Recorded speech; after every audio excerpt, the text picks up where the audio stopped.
ప్రపంచములో కొన్న అందరికంటే ఎక్కువగా ఎంచవయ్యా. స్వకీయ జనముగా మార్చుకున్నావయ్యా. ఏరుకొని కోరుకొని నీ బిడ్డలుగా బ్రతకటానికి నీ కృపను అనుగ్రహించావు తండ్రి. తల్లి గర్భములో పిండముగా రూపించక మునిపే నన్ను కోరుకున్న దేవుడవు, నన్ను ఏర్పరచుకున్న దేవుడవు, జనములకు ప్రవక్తగా నియమించుకున్న దేవుడవు నాయన. పెళ్లగించుటకు, విరగగొట్టుటకు, నాటుటకు, కట్టుటకు అధికారాన్ని ఇచ్చి జనముల పైన, రాజ్యముల పైన అధికారాన్ని ఇచ్చావు తండ్రి.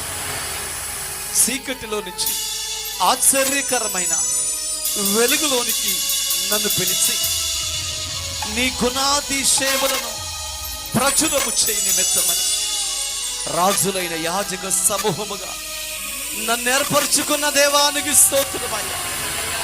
పరిశుద్ధ జనాంగముగా నన్ను మార్చిన దేవానికి స్తోత్రం.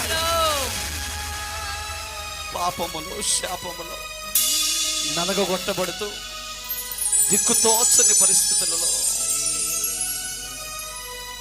మరణ భయముతో తరమబడుతున్నప్పుడు, నిందలు అవమానాలు భరిస్తున్నప్పుడు నీ స్వరము నాకు వినిపింపచేసి మీరు నన్ను కోరుకొని నీ సన్నిధికి నడిపించి నీ పరిశుద్ధ రక్తం చేత కడిగారు తండ్రి.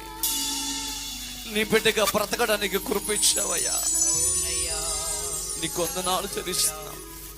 అనేక దేశములలో, అనేక రాష్ట్రములలో, అనేక మండలములలో, అనేక జిల్లాలలో, అనేక ప్రాంతాలలో నీ సత్య సువార్తను ప్రకటించడానికి నీ కృపను సహాయము చేయండి నాయన. నీ కృప మాకు సహాయము చేయండి తండ్రి. నీ మహిమ చేత నన్ను మమ్మల్ని నింపి వచ్చిన సేవకులందరినీ ప్రభా నీ కృపతో నింపి సహాయము చేయమని